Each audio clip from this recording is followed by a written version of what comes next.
How much time did you serve? I did 3 years and 4 months out of a 62-month sentence. Okay. Wow. And so how was the journey, like how was that road in the institution up until you came in contact with POP? Like how was that for you?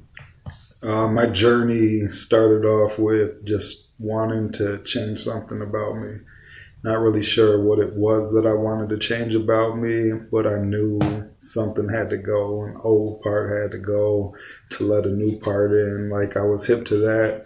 However, I just didn't know what the missing piece was, you know. Absolutely, man. So what was the dynamic inside the institution that attracted you to the power of people? So for me, there is this movie. It might have been a book before, but it's called The Power of One. And it was just about somebody who turned their life around, by the power of one, by the power of themselves. And so when I seen The Power of People, it just clicked in my mind. Those two, it doesn't really parallel, but in my mind it did. And so I said, you know what, I want to give that a try, because somewhere along the way I believed in like having a personal power. I just wasn't really sure how to exercise that. Absolutely, absolutely. Now, when you were in the institution, there were other programs being offered. But what was it about the power of people that made you kind of buy into what they were teaching?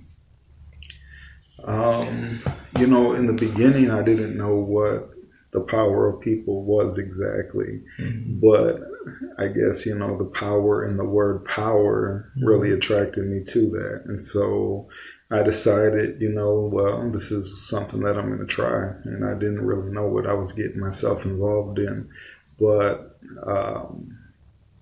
just the word power of people, and back to what I said about the power of one, I was like, maybe this is it. Absolutely, man.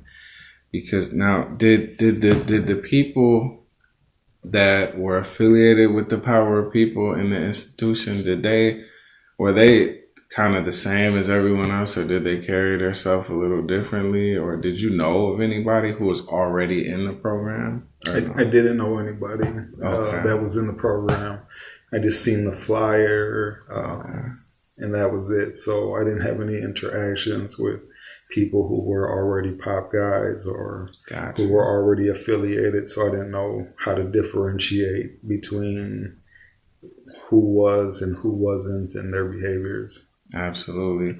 So after you completed the program, you could have just said, I got the certificate, I'm done, that's it. What made you stay and be a part of the POP movement? Well, because when I got in there, the power of people, the class in itself, they were addressing real life problems. I could relate to other people's vulnerabilities.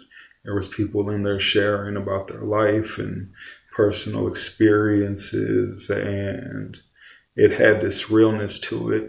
And by that, I mean, not everybody shared what made them perfect. They shared where they were broken, where they were hurt, where they experienced pain. And out of those conversations, I could really relate to other people's stories.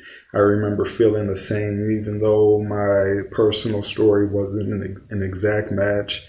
I remember being able to feel where I was hurt through somebody else sharing their hurt.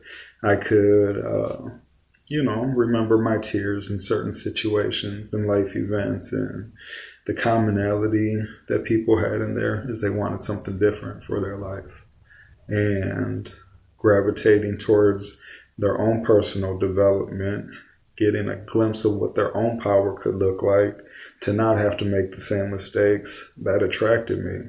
And so I could have left. I could have not joined again. I could have not took the 10-month commitment or whatever it was for during that time when I was incarcerated. But to me, there wasn't another option because I was getting something that fed me. And out of every other program that was offered, or even the treatment program that I was in, I realized that I needed what they had to offer. Wow. And so, that's powerful because I kind of had the same experience. So what has POP done in any ways to support you or to help you in any way? Well, the power of people, it's a source of energy, fulfilling or refilling my battery. It meets my needs for a sense of community. It meets my personal needs for a sense of belonging. There's a meeting every Tuesday. What they do is they offer me a safe space where I can continue to be vulnerable, when I can share when things are going right in my life or when I made a mistake. And there is feedback that is valuable from people who can understand and relate, and not in a shaming way, but in a what can we learn way. How can we help you help yourself type of way. And the facilitator, Shane Price, Pops, better known as, he just has a way of honing in on me as an individual, and the message that he delivers it hits the spot. I mean, there's no other way to really put it. I agree, and it's fascinating to have an instructor. I call him a master reentry teacher that can take everybody's mess in one room and turn it into a message that can help everybody in the room. I agree. And through every meeting, I continue to have a unique experience in a room full of people. Absolutely. And so, where do you think you would be if it wasn't for POP? So I would definitely be behind in my personal development. I don't think I would be where I am today as far as just like being able to think things through. I would like to think that I would still be on a road to become a better person. I just don't think I would be as accelerated. And I'm not all the way where I want to be right now. I'm not trying to project that, but what I am saying is that whatever's going on in that classroom has worked for me. Absolutely, man. And you were pretty humble just then. But can you think of any, since you've been home, like is there any significant milestones or anything that you've been able to accomplish? Because the stigma is once we come home, once people are released, we go right back. Yes. Or we're unable to to be successful on this side of the fence. And so, for me, just personally, I know that we're doing this interview in a lovely place, and that's something to be said. So, I mean, just speak a little bit about the accomplishments and the milestones, or the different community engagements. Any activism you've been involved with. Well, as you say that, it kind of strikes up some emotion for me, just because the personal journey just it's been a worthwhile one, but there's a lot of things that I have experienced as blessings in my life. My kids are back in my life full time now. I've been employed at the same place for over a year now. I think I've been out for maybe 18 months now. And, I've been a volunteer at the Aliveness Project. I'm a part of the ACLU Smart Justice Leadership Program. I have my own place now, like you were saying, and I've had help along the way. I've had support along the way, and those things are priceless.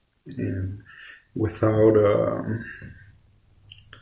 a reentry team, without reentry support, without the power of people, more specifically, I'm not sure if I would be here today.